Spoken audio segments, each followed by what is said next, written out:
Grab your pen, grab your paper, and make your own analysis. Think not of you. Think of your son and daughter and your grandchildren. Because when I'm old, I've seen it all.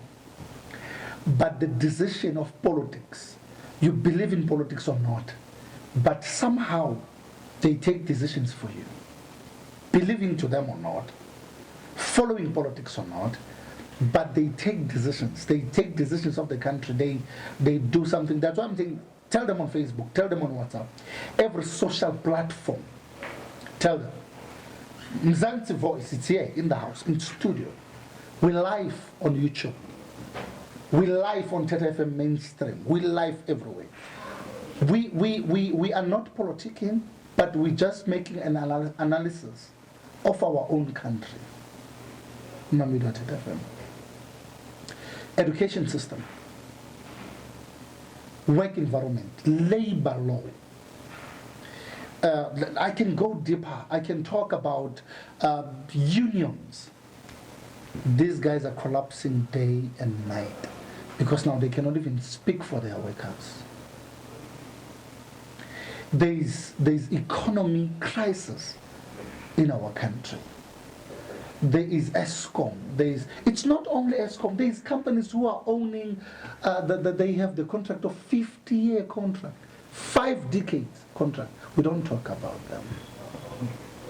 We have farmers in South Africa. We have resources. We have a lot of things that we have.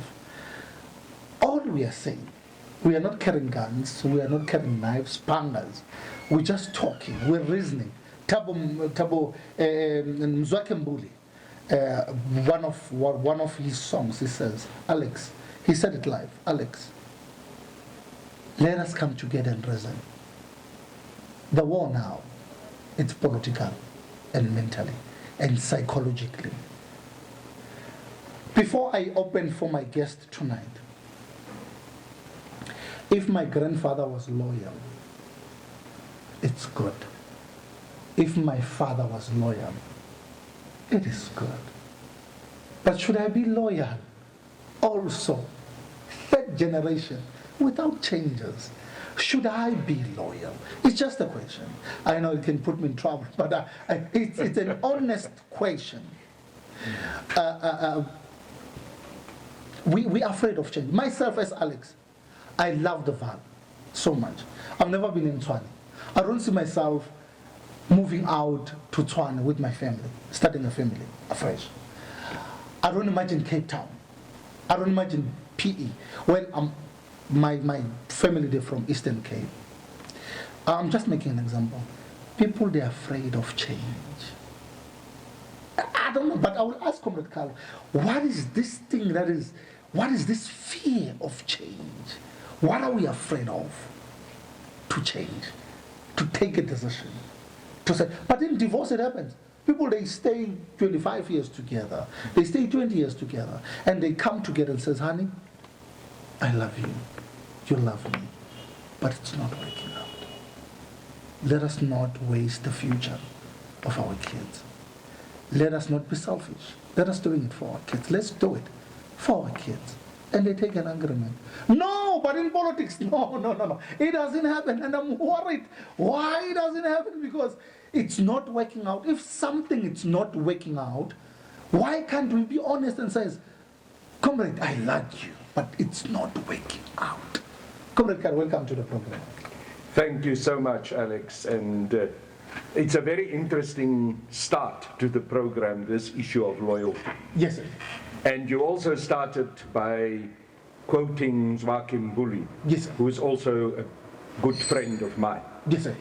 And I was immediately thinking of that song that Mzwaki does where he says, if Oliver Tambo, if Chris Hani, if all these old leaders of ours could see what their sacrifices, yes, sir, have become. Wow. You know that song? I know that if song. If they know and could see what their sacrifices have become. And that is the critical issue with regards to loyalty. Yes, sir. I understand But many South Africans are loyal to, for instance, the African National Congress, because there's a history of the ANC having been involved in the liberation struggle. All right. But look at where we find ourselves at this very moment. That ANC that was part of the liberation struggle is not the ANC that we see today. The ANC that we see today is a very different animal. In fact, sometimes I refer to it as a thing. It is a new liberal political party. It is a reformist party. It is not a radical revolutionary movement. Yes, sir. This afternoon I tweeted. I said, how on earth is it possible? Yes. Is it possible Yes. that the American Minister of Finance, Yellen, can be present at the NEC meeting where our ANC people who have been elected to the NEC are being inducted? How is that possible? Does the ANC now report to the United States of America? Does it report to the Minister of Finance of the United States? Is that how the world works? You see how difficult it is to face this reality, that the ANC and the current leadership of the ANC is totally sold out. Now, if that is the reality, and I'm saying that and I'm leaving it in the hands of your listeners, in this Val and everywhere else where they listen, to tell me if their own life experiences don't tell them that the ANC is sold out. How does the ANC deliver on its promises? It doesn't. Does the fact that we are 10, 12 hours now a day in darkness because of mismanagement, deliberate mismanagement of Eskom, does that mean delivery? Does the fact, because you spoke about your children and grandchildren, does the fact that your child is not able to do his or her homework because there's no electricity, you have to sit by a candle and try and do something, is that delivery from the ANC side? Is the fact that there are desperately ill patients who die in hospital, Alex, it's not some kind of story that we're telling each other. They die because of load shedding. Go and read that letter that went out from Eric Mabuza and attorneys, which represented a number of political parties and civil society movements. They said, why do we find that there are essential assistance to our communities, essential services that get destroyed by load shedding? They refer to this particular example that I've given you now of desperately ill, chronically ill patients dying because of load shedding. You know, I went a couple of months ago with Comrade Ace Magashule to a young lady of 16 years old in Tumahole in Paris. She was the victim of a very unfortunate shooting incident a couple of years before, where a police officer fired at someone and the bullet ricocheted, it went into the house and it hit this young child in the head. Oh my goodness. The consequence of that injury is that she cannot breathe herself. She needs to be on oxygen. She needs to be on a ventilator. Daily, 24/7. She cannot take it off. Now, do you understand what the dangers are for that child when load shedding starts running 4 or 5 hours and the battery is running low?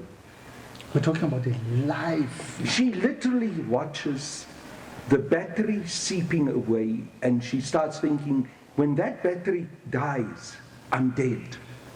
You know, when Comrade Ace and I sat with her, I saw the fear in that young girl's eyes. She's 16 years old now. She's been living with that oxygen since the age of 13. There's no solar system there. And we had to say, Comrade Ace, being the man with the heart that he is, he said, let's get a generator, let's make arrangements, let's help this young lady who is literally fearing for her life. But she's only one example. I can show you the photos. We were sitting with her. We heard that she loves pizza. So before we went to visit her, and he bought her pizza. We sat with her, we talked to her.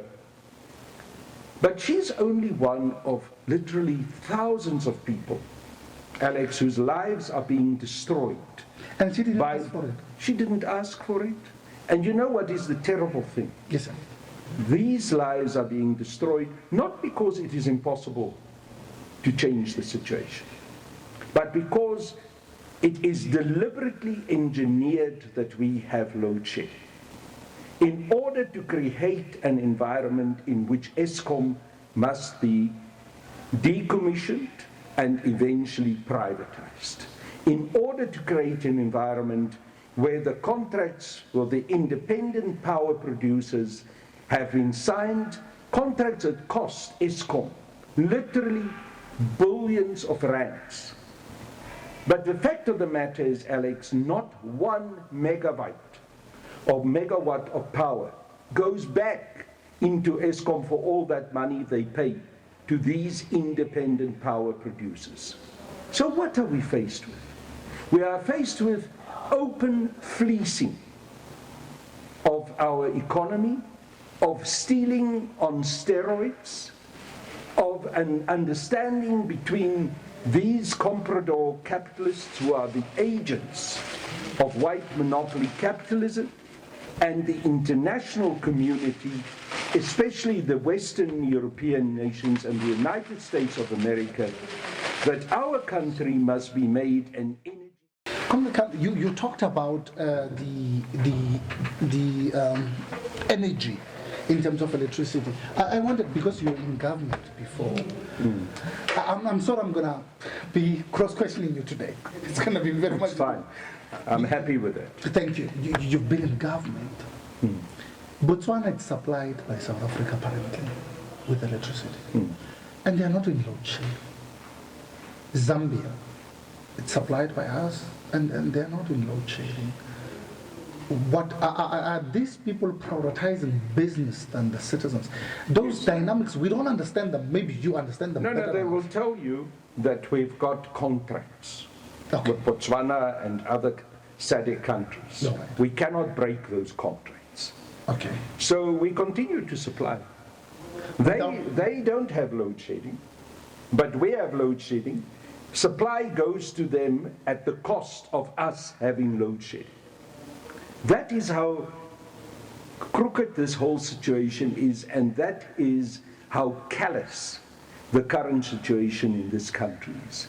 So anyone who wants to come and tell me and you that South Africa is in a crisis and that we must have load shedding is telling us nonsense.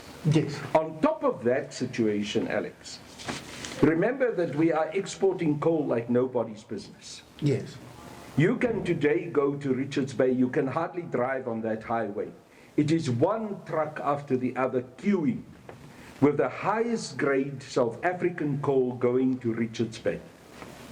Coal that is being exported to Western Europe and to the United States of America. Coal that is being used by those countries in their coal power electricity stations in order to supply electricity security to their nations. You know very well that Germany, France, the United Kingdom has recommissioned coal power stations that they have mothballed. They are running them because they said the priority for us is to create energy security for our people and to make sure that our economies can run fully. So they're doing it. But for us, they say, no, you South Africa, you must have so-called green energy, alternative energy sources. You must lower your dependency on coal. In fact, you should close your coal power stations. Remember when Cyril Ramaphosa went to COP27 in Egypt? He made an announcement after he had discussions with the Americans and the Europeans that he needs another 18 trillion US dollars. Now, do we have any understanding of how much money that is? Which he wants to borrow in order to use to decommission our coal power stations so that we can move to independent power producers and green energy. Now, on top of that, you know who are the biggest involved people in green energy and in independent power producers in South Africa. The biggest person involved in it is Patrice Motsepe, Cyril Ramaphosa's brother-in-law. And Ramaphosa himself has interest in those IPPs. Why do you think when Jeff Radebe signed this first batch of IPP contracts was it kept a secret? It could not be announced in public who the signatories are, because these things are kept under the blanket so that people can steal without restraint. Billions of rands, I repeat it to you again, goes through the IPPs into the pockets of Patrice Motsepe and others, while we do not have energy and while hardly any energy is fed from those IPPs into the grid. Eskom's biggest financial challenge, the biggest hole in the financial bucket of Eskom, is all the money that they have to pay to IPPs, with no result, with no hope that we will have sustainable energy. The rest of the world has told us, through their practice, through their actions, that you won't have a stable, sustainable foundation for energy on IPPs, on green energy, on so-called sustainable energy outside coal. You need to have a mix of energy, of which coal and in other instances nuclear is your base. That is the only way that you can have a stable foundation for electricity on a regular basis. And South Africa has all the resources to do that. We've got all the coal to do that for the next 120 to 150 years. All we need to do is to use our coal, not export it, to help to put our coal power stations that have been mothballed back into commission, and to make sure that those coal power stations that needs to be overhauled and needs to be maintained are maintained. That is the answer. Beyond that, and you've also referred to that, are these companies like Glencore and others, Yes. that have 40, 50, 60-year so-called evergreen contracts. Okay. So you get a contract, you even get the price pegged for yourself. Yeah. You get that price pegged at a level that is very beneficial for you. You are going to make super profits. Yeah? And then no one can change that contract, because that contract is a contract that says for the next 40 years you are in the pound seats. You have got this contract, you're going to have an annual increase of so many percent, you are great. Okay? And then you fail to deliver. Yes, sir. You fail to deliver the right great coal. When they try to act against you, they say, no, but you see, there's a fine print clause here that gives me an exit clause on this issue. That was the issues that Brian Molefe and Marcelo Koko started to speak about. And when Brian Molefe said to Glencore and other companies, hi, Kona guys, no longer evergreen contracts, you are going to pay penalties for the sub-grade coal that you sell to our coal power stations, which blows up the turbines. That is when the hell broke loose and action had to be taken, and Brian Molefe had to be removed from Eskom. Comrade Kal, you will forgive me, there and there. There's something that I'm going to ask you. Sure. You're speaking international politics and national politics and in a high level. As community radio station, I know somehow I'm just representing those demagogos, those voters that are loyal voters in terms of South Africa. I know you're running so quick. And people, they were saying last time, hey, give Comrade Kal chance to explain. Don't kick his throat all the time. Yeah. Now, there's a lot of things that we must go back to the point that you said. Talking about Botswana and other SADC countries that are supplied by South Africa electricity that are not struggling because there's contracts. It's business. Now, our low, or let me say our people, I don't want to call them illiterates, our people who are not educated enough to understand the dynamics of capitalism and socialism, and that are utilized to vote without understanding these dynamics of, is it ANC or South African government, socialist government or capitalist government? That's one. Two, is it taking a side of business than the side of its own citizen? That's the second question. The third one, China is adopting coal. India, and they're not backing down. We have mines, we have even other provinces that we don't even recognize. We have coal underneath us.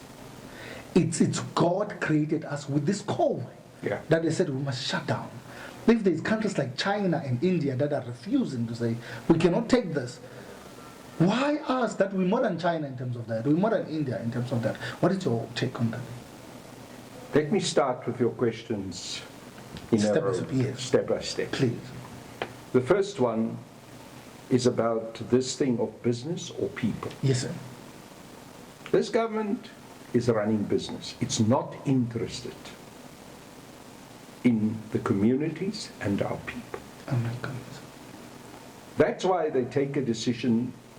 Even if we have a shortage of electricity, we will rather continue to honor the contract with Botswana and with other SADC countries, and we will rather subject our communities to load shedding. But those contracts will continue to be honored. That is a business decision. That is not a decision in favor of the people. All right. Now let me translate that, Alex, to what it means for our people. Yes, sir. Over and above these issues around health that I spoke about, and people who die because they can't be on the machine that they need to be on, this leads to an overall collapse of our businesses, which leads to the gogo who is going to the shop to buy the little bit of oil, the little bit of paraffin, the little bit of food that she needs, Yes, sir. having to pay almost twice the price or more. Because now it has become more expensive for these businesses that manufacture those goods to manufacture them. Because remember, half the day, that business is standing idle because the electricity is not there. The business closes down. But that business continues to have rent. That business must continue to pay the salaries of the workers who now stand on the pavement outside the factory, smoking and chatting, because there's no electricity to do the work. We must wait for it. You wait for the electricity to come back on. So the costs go up, but the production goes down. Now, in economy, and I don't want to talk too much high-level economy, but in economy, when your production goes down, your cost remains, then how are you going to stay in business? Because you've got less to sell now, but you must still continue to pay all these costs of salaries, of rent for the factory, all those things. The only way you do it is by pushing up the price of the product. So poor people who do not have jobs, grannies who have to live on these small social grants, now have to pay for the fact that there was no power to produce the product. That's the one part. The second part of it is, it's cheaper to have electricity in your house to cook with.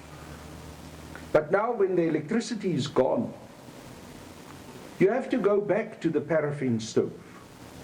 You have to go back to alternative sources of heat and of energy. Some people are so desperate in the rural areas that they use dried cow dung. They use coal which is not anthracite coal, but very, very impure coal. Now, doctors will tell you if you sit in a closed house and you burn that coal, it has got components in that coal which is carcinogenic. It means it's going to give you lung cancer. It's a health hazard. It's a huge health hazard. People take wood that is wet, which is not cured, because they're desperate. Just to have some sauce to make porridge, to prepare some food. That wood that is wet and uncured, when you burn it in a closed environment, again, is a health hazard. It causes cancer.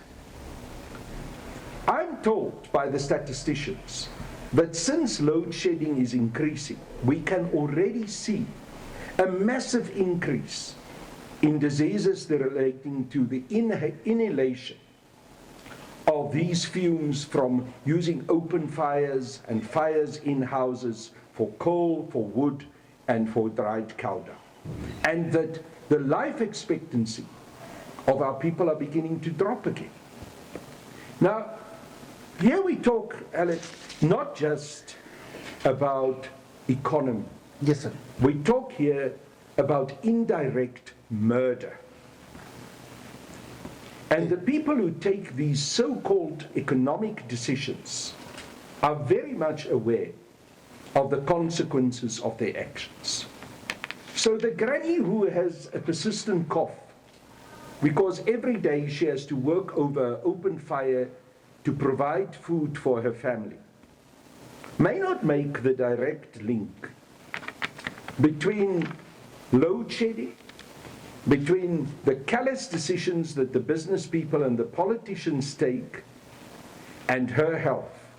But at the end of the day, there is a direct line that can be drawn, and they must be kept responsible. When Ramaphosa became the president of the ANC in 2017, suddenly an instruction was given to the Department of Finance in the ANC. From now on, this ANC can only rent cars from Bidvest Rental. It was directed. It was a directive. If you walk, I don't know if they will still allow me into Luthuli House.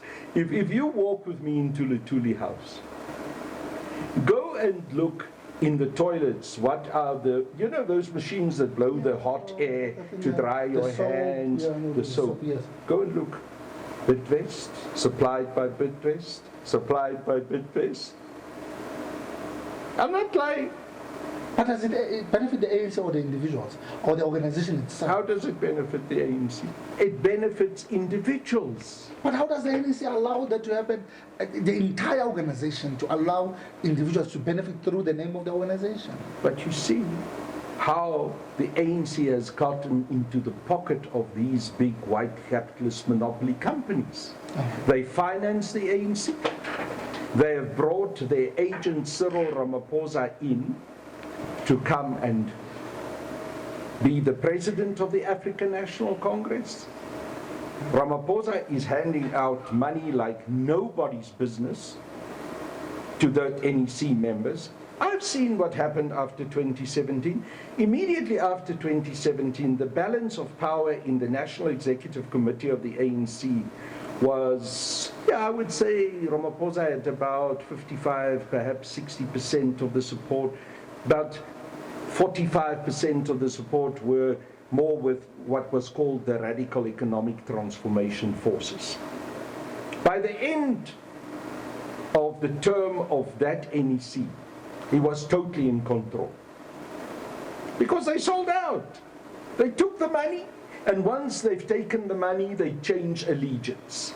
Once they've changed allegiance, They no longer now, with the original positions and the original policies that they held, and the reason why they were elected in the first place into that National Executive Committee. Can I give you a more recent example? Please.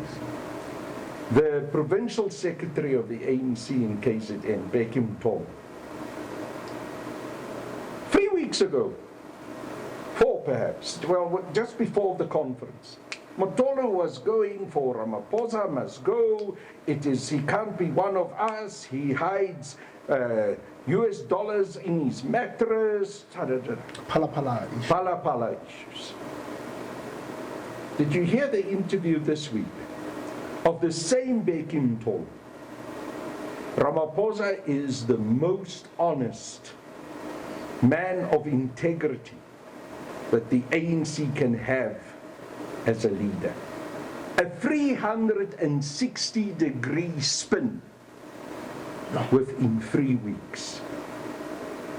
Now, I ask you... It's not a coincidence. How does that happen? I would say it's a coincidence, but... It's no coincidence. It's not. It's no coincidence. And you can watch it happening in the Youth League, you can watch it happening in the Women's League, everywhere. Everyone now feels an obligation to sing the song of Ramaphosa and that he's an outstanding leader. And I can tell you that the fuel for that energy to sing those songs is money.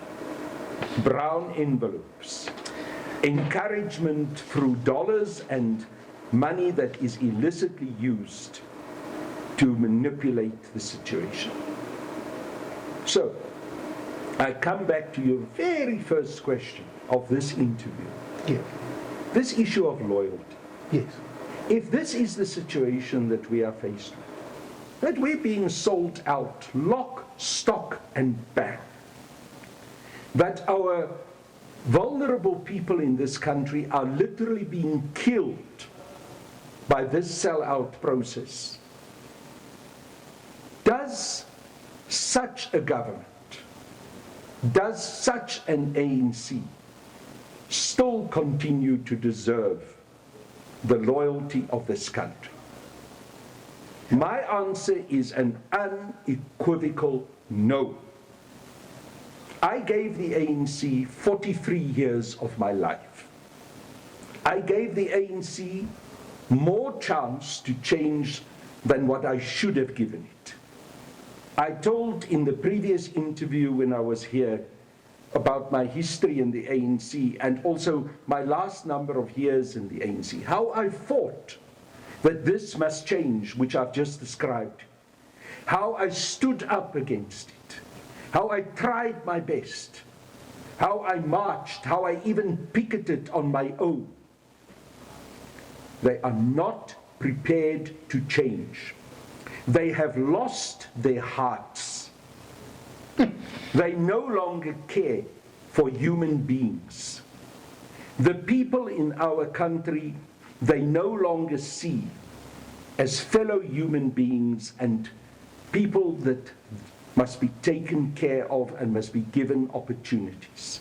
They simply see them as instruments for exploitation, for extraction, and they don't mind if they destroy people's lives. Now, such an organization does not deserve loyalty. It deserves to be walked away from. There must be an alternative. And that's why when I came here last time, I spoke about the radical economic transformation movement, but more specifically about the policy of radical economic transformation. Because we need to have an alternative. Thank you, sir. Which will address the needs of our people and treat our people as fellow human beings, not as centers of exploitation and destruction of human life. It's exactly 17 minutes after the hour, 8 o'clock. Thetha Talk around the table. It's the name of the program. I'm going to be talking Alex Ranuga. I will be asking the last 4 questions before we go to RET questions. There was Gupta's family. It was an issue. We're going to talk about it when we come back to the break. Sure. If we have Motsepe family, as you mentioned, if we have, you didn't mention, I'm mentioning it, we have Rupert's, we have Oppenheimers. I want us to talk about this family and talk about the country and the difference of these families. Do they control us? If they help this country, in which way? There's a statement that was uttered by the chairperson of the ANC, that is the minister, Ntate Mantashe, in Bloemfontein. He said, I quote, if people, they refuse the grain, they are rebels. If they don't want us to move from coal to grain, that itself, it's a bit sensitive. You can call people rebels if they refuse coal. That's another thing. It's 3 questions. We will just talk about it after the break. You also talked about capitalist system, ANC. It's promoting capitalist system. But they are the ones who appear in social media and in media houses. They say they are fighting capitalism. Aluta continua, we still in struggle of capitalism. How does it happen? It's just a pretendence of story or what? Because they pretend like they're not capitalists, they're social. They're socialist organization. That's another question. The last one, it's I don't want to dwell much because I'm interested today in RET. What is the name RET? What does it mean? What can it do for our citizens? What can it do for our country? That's the way us to go, because we spent almost an hour trying to bring the That's what I really want to talk about. Thank you. Let me just go to the break, and when we come back, we'll talk about RET, but we'll be answering these questions that I've been asking, and then we'll go through that when I'm on the Thetha FM. But I quote again, Mzwaki says, Vuga Dak, meaning says, wake up, black people. Vuga Dak. How many times you must be reminded to wake up? And what will make you wake up at the end of the day? What should happen? The last question, by the way, I remembered now. Zwagenbull is reminding me these songs of Zwagenbull. You talked about health hazard in your segment time and again, paraffin and everything. Our grave, Comrade Carl, are getting food, and there's no war in this country. We don't have rebels. We don't have like South Syria, Middle East war. But our graves are getting full. Our people are getting sick and die. And it's not addressed in parliament. It's not addressed in government.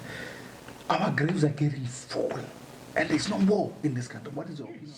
Because I started off by saying to you, this electricity crisis and the consequent load shedding is deliberately manipulated, created. It is not inevitable. It is a lie when Cyril Ramaphosa says, there's nothing we can do, we're trying our best. It's not true. I've given you, in quick succession, a number of suggestions on how we can deal with this issue around making coal the base of our electricity, around the problem of the export of our high-grade coal, about our power stations, coal-powered power stations that are not being used to the full, about the way in which we make callous capitalist commercial decisions to sell the power that we have to countries of SADC, but not give it to our communities and to our people. I can go on and on. Yes, sir. So you say to me, is the ANC a capitalist or a socialist revolutionary organization? Honest, openly now, transparently.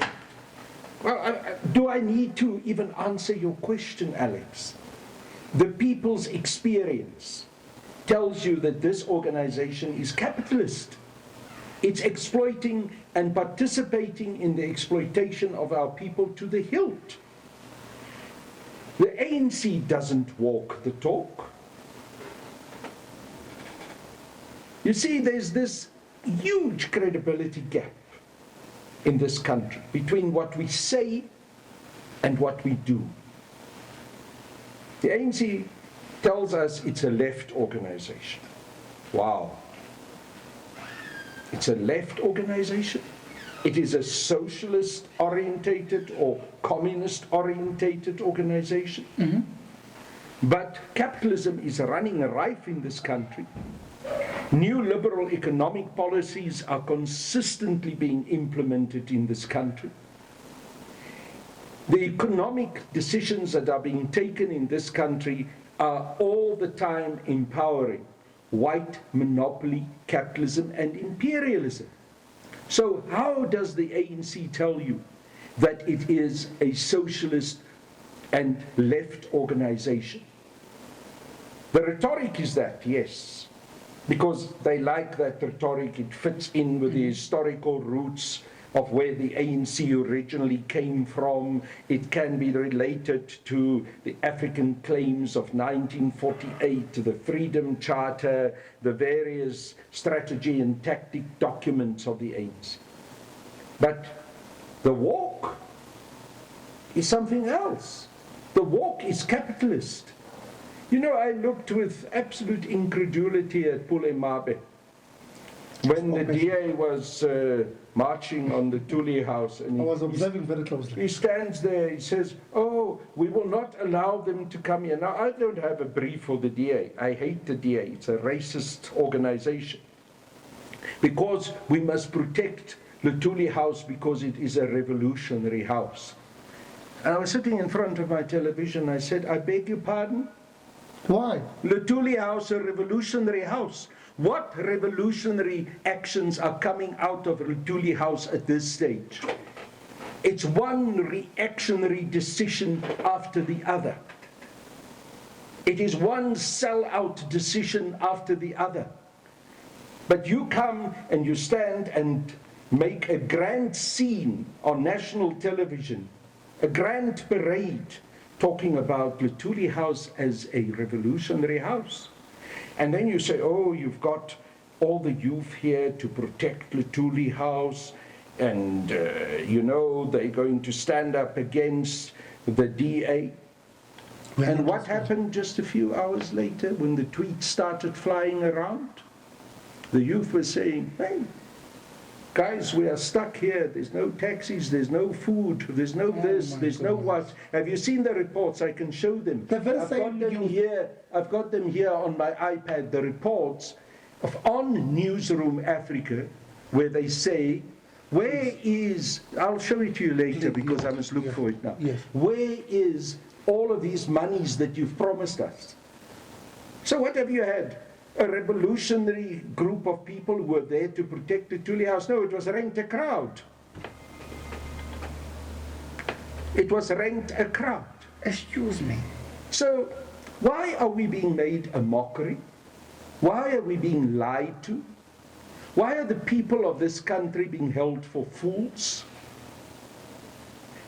But you see, those young people, they were hired. They were rent a crowd. They were rent a crowd. Now they wanted their money and the salaries. They wanted their money. The same thing happened when I went and I protested outside Nazareth. Benjani Chauke and his brother went and collected people in Limpopo, in the Free State and all over. They brought over 1,000 people for one man to come and try and intimidate me and tell me that I cannot stand with my poster saying Ramaphosa must go. Those people, when I tried to engage them, why are you here? Oh, no. When we got onto the combis, we were given ANC t-shirts. We were each paid 400 rands to come here. Lunchtime came 12 o'clock. I suddenly was left alone. Oh, what's going on now? No one is now trying to push me around and tell me I cannot stand with my poster. Why? Because in the car park, there was the Kentucky Fried Chicken being dished out from the back of the bakkies that came. You see what we have. Wow. And this is just one version, one installment of this rot that is inside the ANC, where everything has been commercialized and monetized. It happened there with that renter crowd. It happened with the renter crowd that the ANC had to tell us this absolute load of nonsense that there were people there to protect the so-called revolutionary house. And then it happens inside the NEC, where NEC members are being bought by Ramaphosa. And it happened in the 55th National Conference, where delegates were being bought. Comrade, you said so-called revolutionary house. Of course. How can it be called a revolutionary house still, under the current circumstances? What is happening in the Thuli House is an insult to the name and the legacy of Chief Albert Luthuli. Can you imagine decisions being taken there, which is now in favor of the enhancement of a capitalist system, the enhancement of an approach that is exploiting our people, which we know. I don't need to go into the details of it. The people are experiencing it, Alex, on a daily basis. That's why when you ask, when will this come to an end? Yes. My answer is, it is coming to an end. It is coming to an end. The time is now. Our people have had enough. The realization has sunken in. But this organization is no longer the ANC of the past. It's no longer the organization of Anton Lembede, of Mda, and many others. This organization has become a new animal. It has become a pro-capitalist economic system that is in favor of new liberal economics, and it serves a small minority of people who are capitalists and comprador capitalists. And I don't need to give all this theory that I give you tonight. I do it because, you know, that's my political background, it's the language I speak, that's how we talk. Sometimes it's actually a curse that we as politicians talk like this. I can just go with you.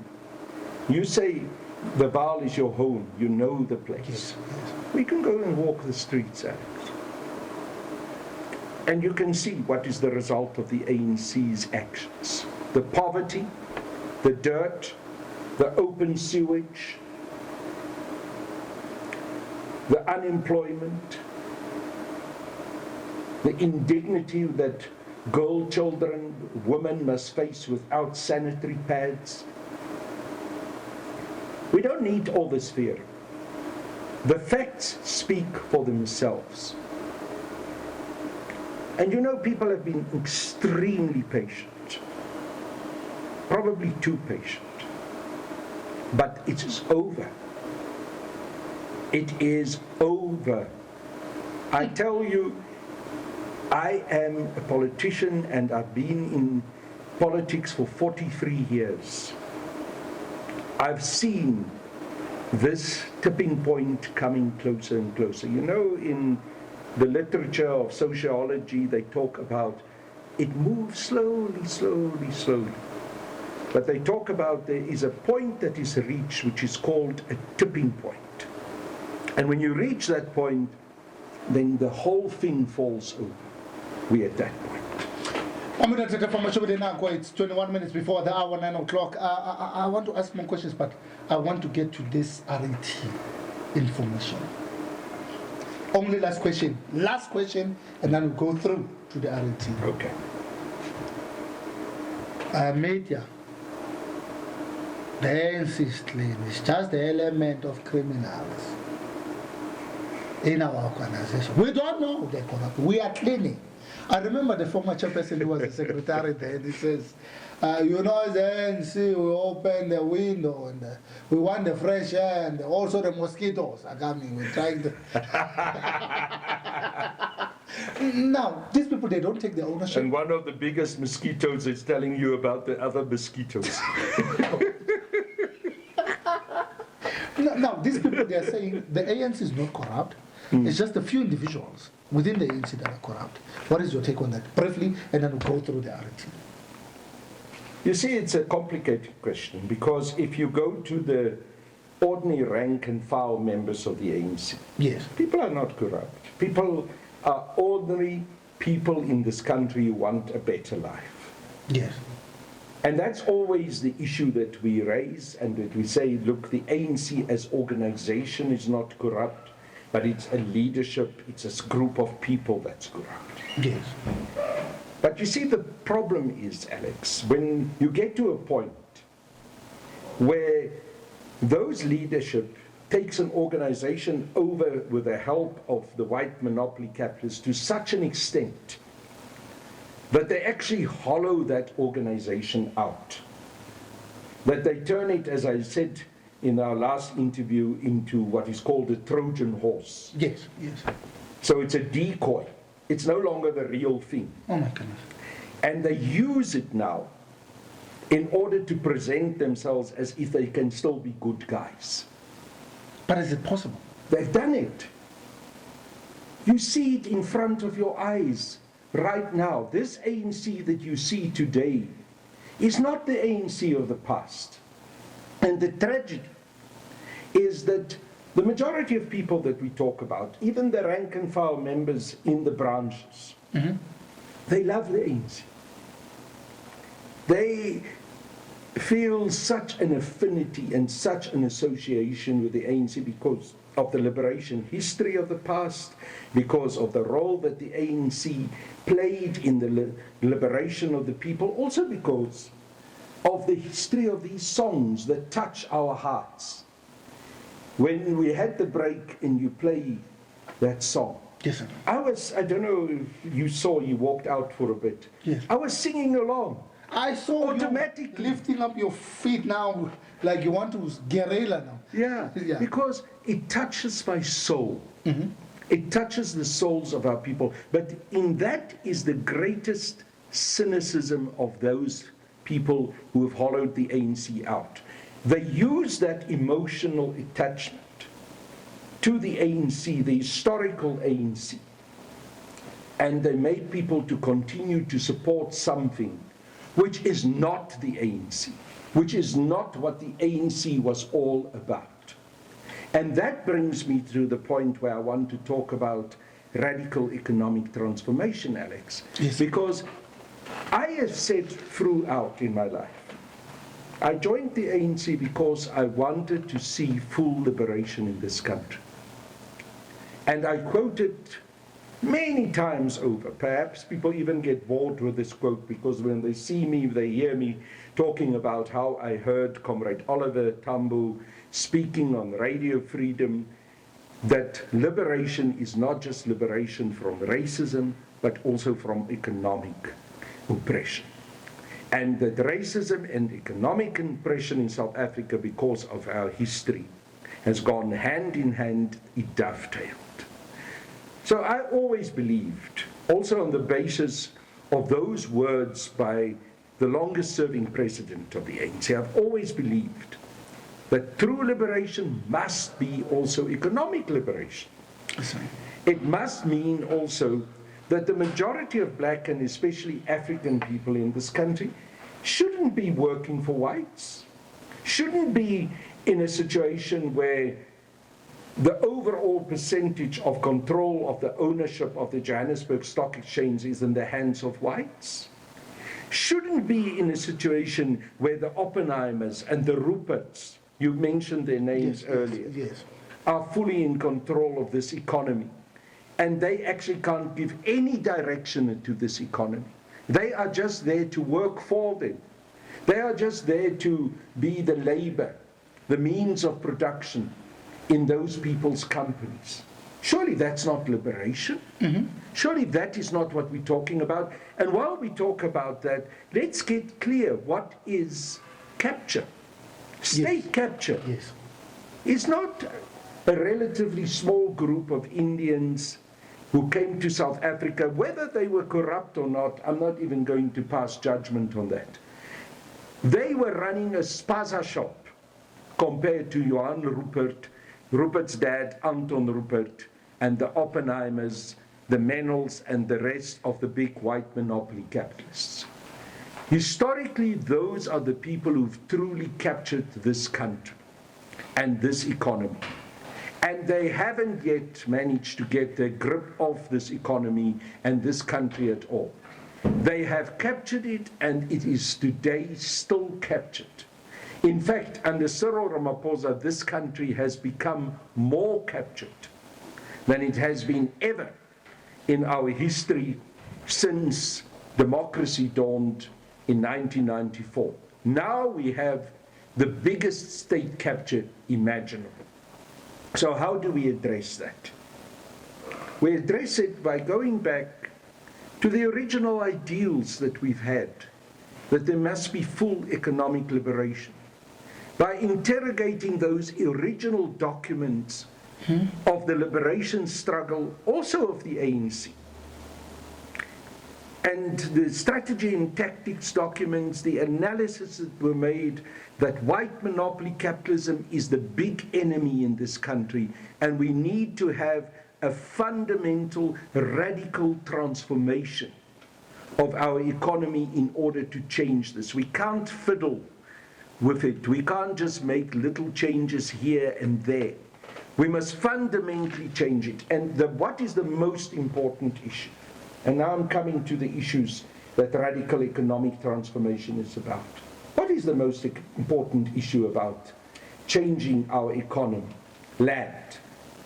Because it was because of the loss of the land to the indigenous people that the white colonists gained control of this country and gained control of the economy of this country.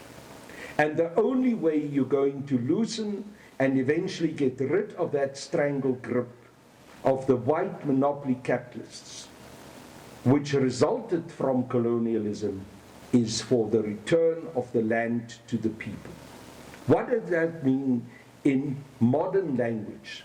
Expropriation of land without compensation, which means the nationalization of the land as a national resource, and then you utilize the land in ways that will assist in terms of your overall economic development objectives for the country.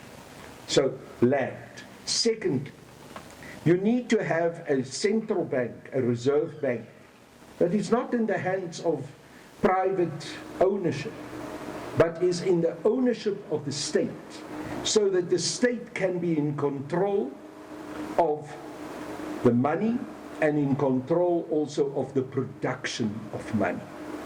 And that the state can take decisions about that control of the production of money that will help to grow the economy, that will help to make financial resources as cheaply as possible available to young black and especially African entrepreneurs, so that their lives can improve and they can truly begin to build businesses. And in relation to the creation of a true South African Reserve Bank that is nationally owned, you then create a state bank which is the dispenser of the money from the Reserve Bank in a way that will empower our people. So a state bank. Yes. South African Reserve Bank nationalized. The land expropriated without compensation are the first essential steps in the process of implementation of radical economic transformation. Now, as SAA and others, Denel, Armscor, etc., where there's been a process of decommissioning them, breaking them up, and privatizing, they must be returned to state ownership. So all the state-owned enterprises that have been privatized must be brought back into state ownership. And we said this must be done in the same way, very similar to what President Lula da Silva did in Brazil. Remember when he became president of Brazil, the first presidential order Yes. that he issued literally an hour after he was sworn in as president, Yes, sir. was to stop the privatization of state-owned enterprises and to return those that have been privatized back to state-owned ownership. Is it not costly? Because No, these no. people sometimes they buy shares and. No, but the state can decide on how it nationalizes. It doesn't need to pay those ridiculous prices. Okay. If you have the courage to nationalize, you also determine the conditions of the program of nationalization. That is why it is so ridiculous when people say to us, oh, it's going to cost an arm and a leg to privatize this, to nationalize the South African Reserve Bank. No. We will take the decisions, we will decide how we're going to do it, and we will pay the price that we find that is acceptable. It is not going to be now something that these private owners of these shares is going to determine. Communicant, I'm not diverting from this term. We keep on it. But I want us to go back a bit. But we still have time. We still have an hour to go. No, it's fine. These things, they were taken by a barrel of a gun. Yeah. Most of them are, according to my standard 2 understanding, it's radical. How do you face a radical and 2/3 majority in parliament to win back one of the 10 points that radical economic transformation is coming with? Because they cannot say, oh guys, now you came back, oh you here, oh no, we'll go. These people, they know it's worth its money, it's resources of the country. They won't just back down just like that. We seen in African countries, there's war everywhere other than this country. Are they going to allow the simple as that? Or it's going to be radical? No, I wanted you to explain because you are the engineer and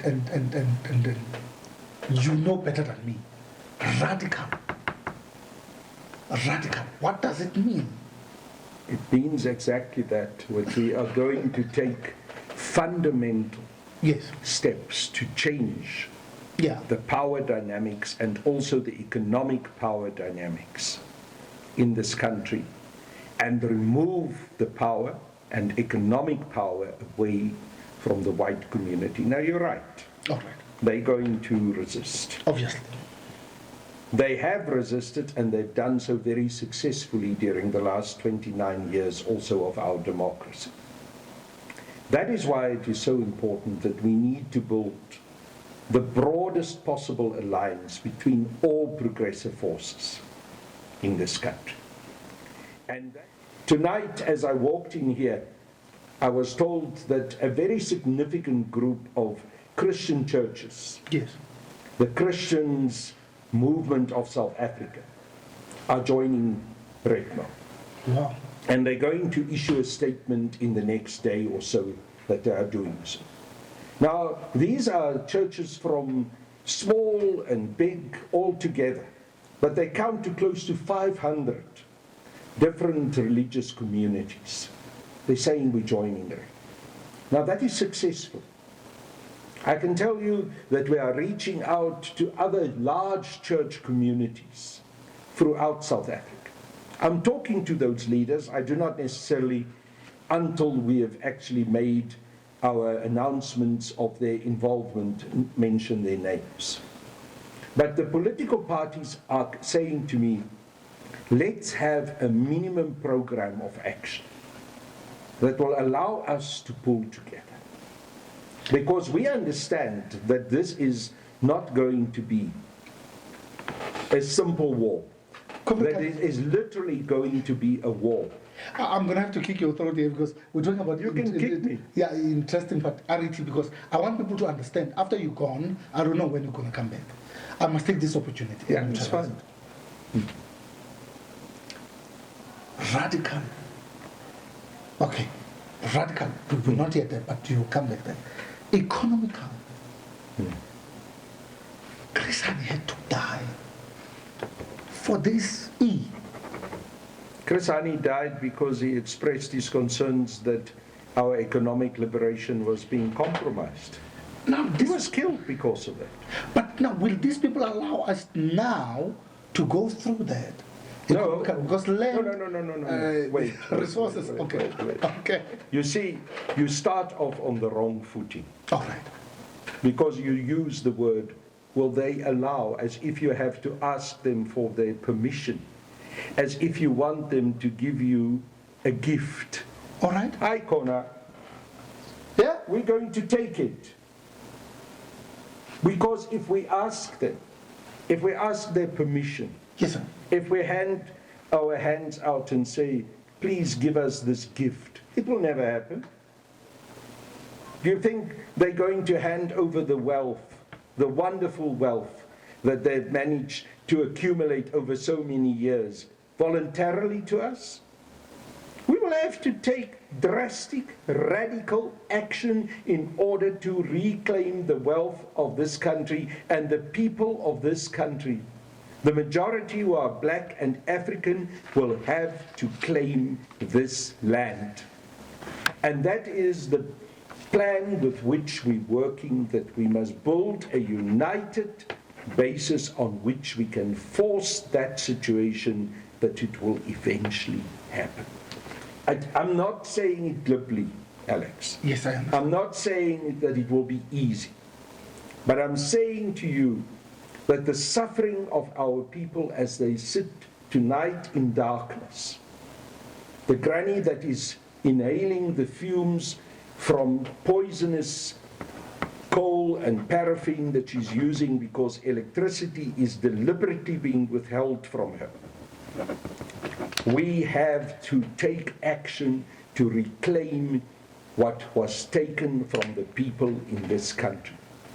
And radical economic transformation is exactly that plan, to take the action in order to take what was taken away, which was stolen from our people, back. I use that phrase, and I know it sounds glib, but Yes. it's true. You do not pay for stolen goods. If someone comes tonight to your house, Yes. and they steal your car, and they steal your furniture, your television, and other appliances, and you find those things tomorrow or the day after in that person's house, are you going to give that person money to get it back? Of course not. You're going to claim what is yours back. Radically so. And radically so. And that is what expropriation of land without compensation in its essence means. It means that you take what was yours and was stolen from you back, and you do not pay for it. Comrade, I think now you're going to have to take your jacket because now I'm going to provoke you. You must be careful. I'm a fighter. Now, yeah, I'm going to provoke you. Provoke, please. In United States, they recognize their military veteran. In China, in all countries, even in Africa, some of African countries. In South Africa, our military veterans, they're treated like slaves. They're treated like drug addicts. They're treated like useless people. They're even disbanding the military veterans organization. And then how do we stand radically so while these guys, they are planning it very well to make sure that they give these drugs, nyao, pen, everything to our young people, and they disband the military veteran. They make sure that if we want to stand on our own, we cannot, because there's no experienced people that who can stand and fight for this country in terms of radical transformation. Because honestly, if you make these people feel useless, they have experience. Government, they spend so much millions training these people in different countries, Russia, China, and everywhere. And after they come back there, you give them democracy and then you treat them like useless. Now, some of them, they salute even in the street. Even if you're not saying anything to them, they just salute because they are treated unfair by their own countries. Some of them, they try to do heists. They were killed. They are in prison. They are frustrated, Comrade Carl. I know. How do we stand radical? Our young people that we're supposed to train to stand for our country, it's gone. Parents are coming here in Thetha FM.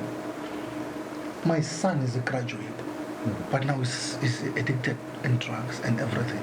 How do we stand radically so if We are not giving that opportunity to train our young people.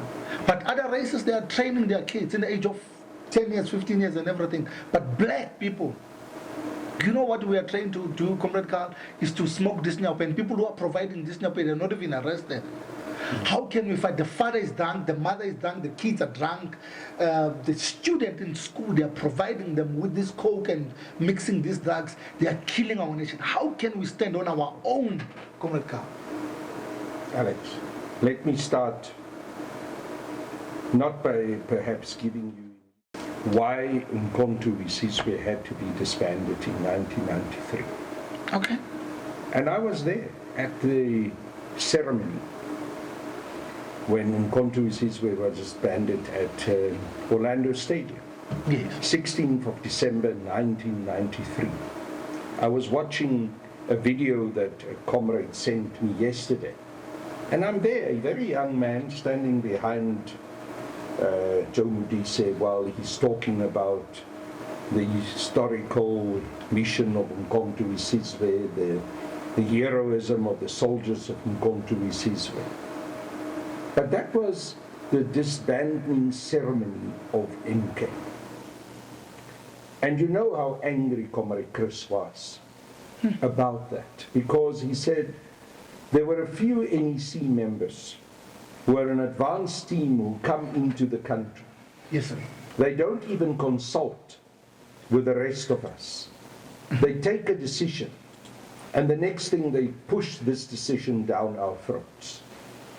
Yes. Because that decision was taken, and you're correct to say so, to disarm the revolutionary forces and make sure that it was possible to push through the compromised, negotiated settlement Yes, sir. that was eventually done through CODESA. And in order to achieve that, and to take the military ability away from the revolution, Yes. Umkhonto Sizwe had to be disbanded. That's the reality. All right. Chris Hani recognized it. Chris Hani complained about it. Chris Hani saw the direction in which our country was going during the negotiations, and when he raised the red flag, Yes. he was killed. So you're right to say that the Umkhonto Sizwe military veterans are treated in the most appalling way. Yes. And don't forget that it is the ANC-NEC that took the decision to disband the only association that was trying to fight for the rights and to improve the plight Yes. of MK military veterans, Umkhonto Sizwe Military Veterans Association. Yes, sir. And they disbanded MKMVA illegally, so. Why? Not because MKMVA was doing anything wrong, but because it spoke out for radical economic transformation, because it spoke out about the abuse and the terrible wrong treatment that President Jacob Zuma was getting. It spoke up for the people of this country. And as a consequence, Cyril Ramaphosa, who drove the decision in the National Executive Committee of the ANC, he drove it personally, Okay. wanted MKMVA to be disbanded. Yes. Now, that was illegal. We're continuing to fight. MKMVA is still fighting that disbandment. It has now gone to court and requested from the Gauteng High Court an immediate urgent interdict to declare that so-called disbandment of MKMVA illegal. But this is all part of the story of how MKMVA had to be destroyed in order to have a continuation of the white monopoly capitalist program and the white monopoly capitalist capture of our nation and of the economy of this country. Now let's come to your question. How do we address Thank you. this issue Yes. of the powerlessness that we feel? I hear the powerlessness in your voice. How are we going to fight? How are we going to radically do these things? Our families are destroyed. Our children are in Alpe. We Military can see veterans. what's happening. Military veterans have been turned into homeless wrecks. People are sleeping under bridges. Thank you. They become alcoholics. They suffer from Thank you. post-traumatic stress. Yes. You can see the tragedy. The only little bit of dignity they still have is to once in a while put on that MK camo uniform. And you know what these callous ANC, NEC members then do? Mm-hmm. They laugh at them and say, where did you get that Pep Store's outfit of yours? Pep store. Pep Store. Openly. Openly. Openly. But that's not how I want to end this issue. That is where I want to start. All right. But we have to move forward and we have to come up with plans on how to address this. So part of our 10-point plan is we have to get an implementation of the National Health Plan with specifically dealing also with the issue of primary health care, All right. which will also address the urgent primary health care needs of our communities around alcoholism, around drug addiction, around the general problem of teenage pregnancies, all of these issues that put our nation in a place where we cannot take control of our lives. We also said that we need to create a state pharmaceutical company, because what we have at the moment is exploitation of the health of our people for private pharmaceutical companies. Your Bill Gates and The prime example was this, what happened around COVID-19. COVID-19 years. How the decisions were taken that all the vaccines had to come from the companies of the West.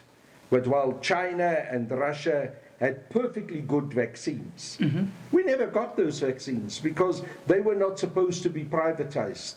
It was not part of the private enterprise that was becoming the driving force behind the COVID-19 business, because that is what COVID turned into, a business.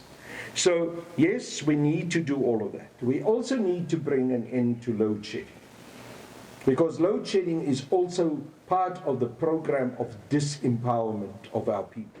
Talking about BRICS itself, Comrade Zuma was leading that. Yeah. He was attacked and is out. Please, just quote it. He was attacked and is out. You made Brazil, you talked about Brazil. It's a chaos in Brazil. I'm talking about 2 members of BRICS. Why all the time? China now, they're suspecting that China, Russia is no longer in risk like China. All these members of BRICS, they've been attacked. Of course they've been attacked. And you talk about BRICS, and these people, they are fighting BRICS like hell. They're fighting BRICS. But the problem is that South Africa, as you quite correctly say, where President Zuma took the strong lead to have South Africa as a strong member of BRICS. Yes. Today we have a president who tried to do as little as possible with regards to BRICS. Okay. And it's clear that when South Africa has joint military operations and training with the United States of America and the US Marines, there's not a whimper of concern.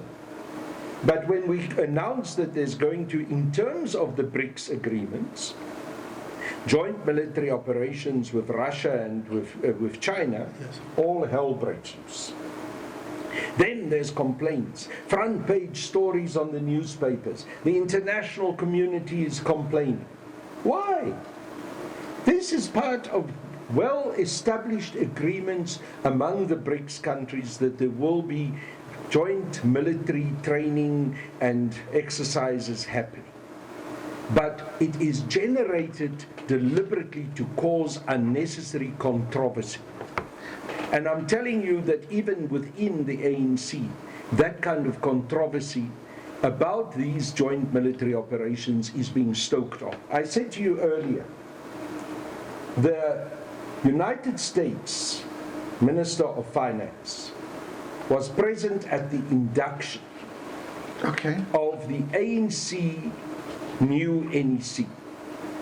While at the same time, the Russian Minister of Foreign Affairs was also in the country. Where was he? Affairs present if we want anyone from the international community, which I don't understand why it would be necessary to have anyone from the international community in an induction of a political party's leadership. But anyhow, that is another point. But the principle is, shouldn't the Russian foreign minister rather be there? He's a member of BRICS. Yes. These are supposed to be our close allies. But no, we have the Minister of Finance of the United States of America being present. Which is the part of So NATO. all the signals that we send out, even to our fellow BRIC partners, is, hey guys, we're not really with you. We are with the West. We are with the United States. We're with Western imperialism. And that is exactly the massive shift in international relations that Cyril Ramaphosa brought about under his administration. But Alex, I do not want to lose this because you spoke about youth.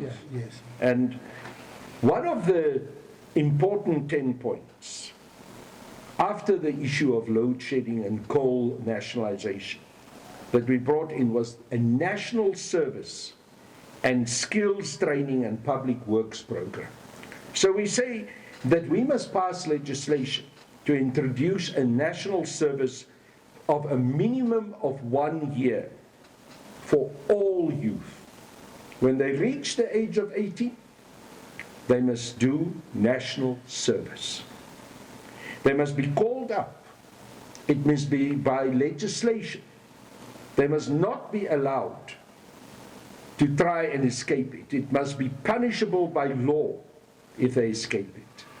And that national service must be skills training, working in an extended program of civil engineering and in general building of our society. So a general program of creating, of building of schools, of roads, of fixing of potholes, all of those things. But how is it separated from internships? Well, they will be part of working with internships, and internships can flow from this program, but it's different in the sense that here it is not a voluntary choice. Oh. It's not a voluntary choice. Okay.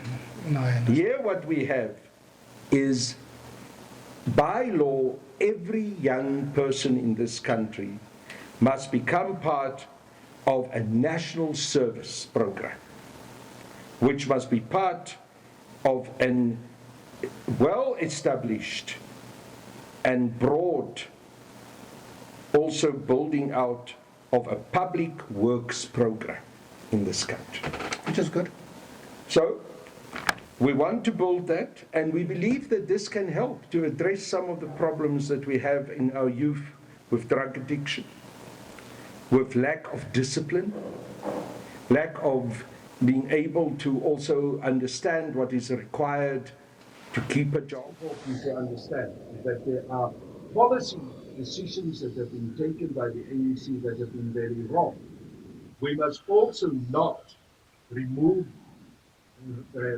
guilt and remove also responsibility from the shoulders of those that at this stage have driven this particular program and this neoliberal economic policy program to a totally different level from what we've seen ever before.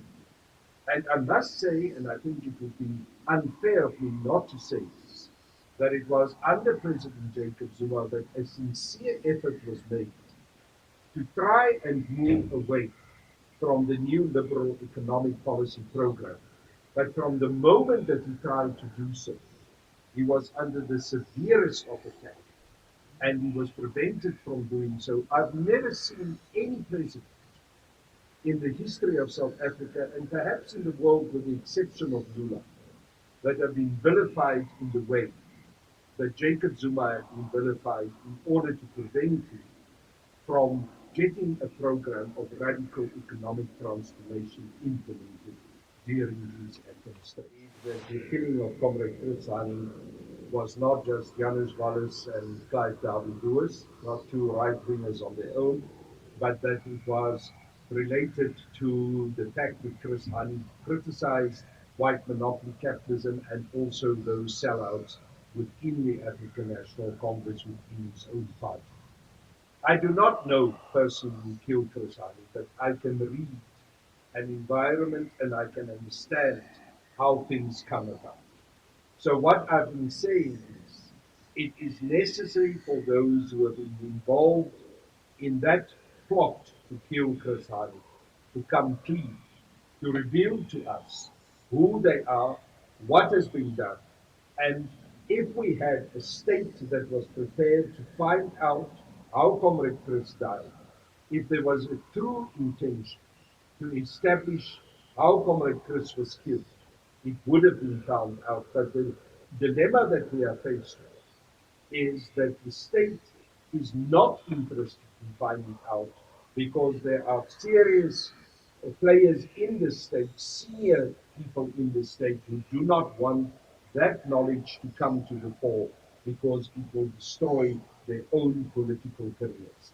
And I have said also that I do not believe that it is a coincidence that Janusz Wallace has been released in this Ramaphosa administration by Mr. Justice Zombie, and under the circumstances, we need to ask questions why Wallace was released now, and I fear that Wallace will be at a foreseeable time be allowed to leave this country, go to Poland, disappear from our ability to also extract from him whatever information he can still share with us. Because Clive Derby-Lewis said that he had given a gun to Janusz Wallace. But in his evidence in court, he also said he never gave the ammunition to Janusz Wallace. He also said that he gave Janusz Wallace the instruction not to kill Comrade Chris over the Easter weekend. Who else was involved? Who else gave instructions? Who else provided the ammunition that was used by Janusz Wallace in order to load that gun and to kill Comrade Chris Hani? So we all should raise these issues, and we should all demand that the truth, the ultimate truth about Comrade Chris's assassination should be made public. And that is as far as I can respond to the call. Economic transformation is not a policy of power. I see some people refer to the radical economic transformation movement as my movement. That is totally. I'm simply expanding and promoting the idea of radical economic transformation. Because that is what I and so many millions of other South Africans believe in and which gives us hope. What is necessary now is to depersonalize radical economic transformation, to make it a program of action. Yes, it has its roots in the liberation history of our country. You can trace some of the radical economic transformation issues to the Freedom Charter, others, as I've said earlier, to the African plains. But ultimately, radical economic transformation must change the lives of our people now. It must be practically implementable now. When we talk about the return of the land, it must be something practical. When land is returned, how our people are going to effectively and gainfully use them. When we talk about the return of the South African Reserve Bank to state control, the nationalization of the Reserve Bank, it must mean how is the Reserve Bank going to follow an economic policy program that will grow this economy and create jobs. When we talk about all of these issues around the National COLA program for youth, the national service, how is it going to change the lives of a young person who has been jobless? How is it going to help a young person who is a Nairobi addict to be able to get out of that addiction and to become gainfully employed? How is it going to give structure to the lives of others? When we talk about the issue of illegal, undocumented immigrants, how are we going to deal with it in our communities? How are we going to regain control over the informal sector in our communities that have been to a very large extent taken over by illegal, undocumented immigrants? And these are not issues that I can discuss in general here at this radio station, 10 o'clock in this evening. These are issues that I want to engage with our communities, and people must come and say, this is the practical things we think we can do. This is how we can try and deal with these issues. You know, the issue of crime.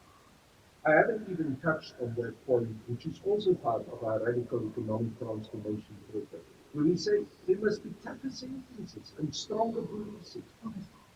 And we also say we need to engage with our community, whether the decision, and I know this is a very sensitive, but it's one that we cannot escape, whether the decision to lift the death sentence was the right one, whether we should not think again about the possibility of having a referendum on the introduction of the death sentence for some serious, very serious crimes. I'm not saying it should happen, but I'm giving it to you as an example of the kind of engagement and interaction in the implementation of the radical economic transformation that we would like to see. And then, of course, there's an issue that touches all of us, the high fuel prices, petrol prices. Surely we can have cheaper petrol, but if we are just prepared to engage with Russia, if we're prepared to engage with our fellow BRICS partners, but because we are Western oriented, because we are under the cover taking sides with the Western European and Ukraine forces against the Russians, although we don't say so publicly, we also don't go to Russia and engage with Russia about an availability that President Putin had stated of cheap fuel. Why did we do that? Because we want to please our Western partners. Because the Minister of Finance from the United States is given priority over the Minister of International Affairs, the Foreign Minister of Russia. Is an idea that time has come, and we are going to implement RETMO through the length and the breadth of this country in a way that will change this nation. And we are not going to back off. So I conclude with these words. You ask me, are we radicals? We are radicals. And we are going to take radical action. And we are not going to back off. This is not for cowards. It is for people who care. And I come back to the first words with which you started this evening. Think about your children and your grandchildren. This is for people who care about the future.